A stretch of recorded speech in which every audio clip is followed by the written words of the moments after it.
pa sa Sabado ng ganun-ganun lang. Makukumpleto lang kapag kinanta na tayo ng youngest singing boy group ng Eat Bulaga. Mapapasabak ang mga bata natin sa love songs dahil ang makakasama nila ang multi-awarded singer and composer ng mga classic love songs na tumatak sa puso ng bawat Pilipino. Ang mga letra niya na kanta niya, tagos sa puso. Lumalabas din, no? Papunta sa likod ka. Isa sa mga kanta na yon ay isinulat ni Henyo Master Joey De Leon.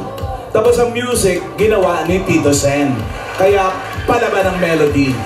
Siyempre, iba rin na ang nagagawa ng vocal quality sa kanta. Correct! At hindi na namin patatagalin pa, we give you the Broadway Boys in concert with the Philippines King of Love Songs, Mr. Anthony Castelo! His music captivates hearts. His voice brings life to songs that made Filipinos fall in love.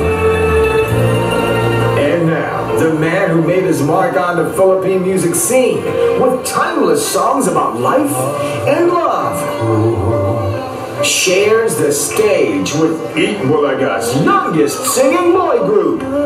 Get ready for the Broadway Boys with multi-awarded singer and composer, Philippines King of Love Songs, Mr. Anthony Castelo.